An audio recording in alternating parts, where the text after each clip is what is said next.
இன்றைக்கி நம்ம டே 2 lunch box series தான் பார்க்க போகிறோம். ரொம்ப தயிர் சாதம் தான் பண்ண போகிறோம். இதுக்கு நான் ஒரு டம்ளர் அரிசி போட்டு நல்லா குறையிற அளவுக்கு எடுத்துக்கிட்டேன். இப்போது இதில் மீதி நம்ம வடிக்கும் போது கஞ்சி இருக்கும்ல, அதை ஒரு கிண்ணியில் தனியாக எடுத்து வச்சுக்கோங்க. மீதியை வடித்து விட்ருங்க, கொஞ்சமாக எடுத்து வைங்க. இப்போ நம்ம இதை அப்படியே இதில் கொட்டிடலாம்.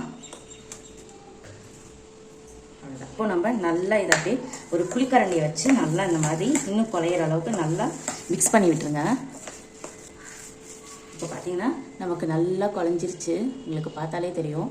இப்போ நம்ம இது கூட தயிர் ஆட் பண்ணிக்கலாம். தயிர் கொஞ்சமாக ஆட் பண்ணிக்கோங்க, ரொம்ப ஆட் பண்ண வேணாம். இப்போது இதுக்கு தேவையான உப்பு ஆட் பண்ணிக்கோங்க, மிக்ஸ் பண்ணி விட்டுருங்க.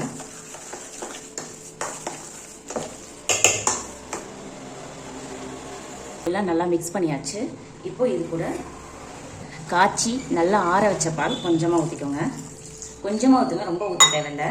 இப்போ அதையும் நல்லா மிக்ஸ் பண்ணி விட்டுருங்க.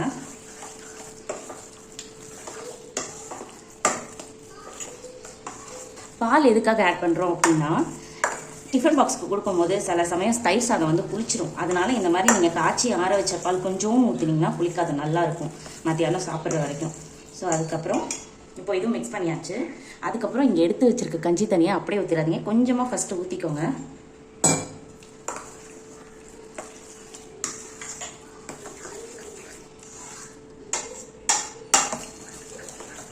இன்னும் கொஞ்சம் உப்பு ஆட் பண்ணிக்கிறேன். உப்பு பத்தலை, அதனால நான் இன்னும் கொஞ்சம் உப்பு ஆட் பண்ணிக்கிறேன்.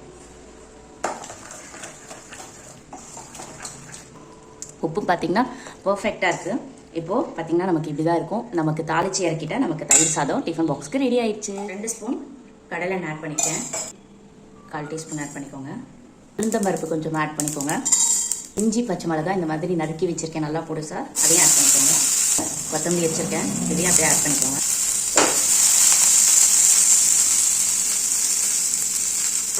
இப்போ ஸ்டவ் ஆஃப் பண்ணிவிட்டு அப்படியே தான் தயிர் சாதத்தில் சேர்த்துக்கலாம்.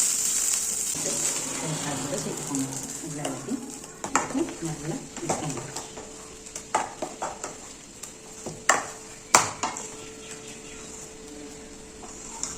இப்போ பார்த்தீங்கன்னா நமக்கு ஃபைனலாக தயிர் சாதம் ரெடி ஆயிடுச்சு. ஒரு 3 டேபிள் ஸ்பூன் ஆயில் ஊற்றிக்கோங்க. கடுகு 1 டீஸ்பூன் ஆட் பண்ணிக்கோங்க. அப்புறம் உளுந்தம்பருப்பு ஆட் பண்ணிக்கோங்க. சீரகம் கொஞ்சம் ஆட் பண்ணிக்கோங்க. பெரிய வெங்காயத்தை ஆட் பண்ணி சேர்த்துக்கலாம். வெங்காயம் வதங்கணுன்றதுக்காக சால்ட்டு கொஞ்சம் ஆட். ஒரு கை தக்காளி நல்லா மிக்ஸ் பண்ணி விட்டுருங்க. இஞ்சி பூண்டு பேஸ்ட் 1 ஸ்பூன் ஆட் பண்ணிக்கோங்க. கேரட் பீன்ஸை நல்லா இந்த மாதிரி பொடிசாக கட் பண்ணிக்கோங்க.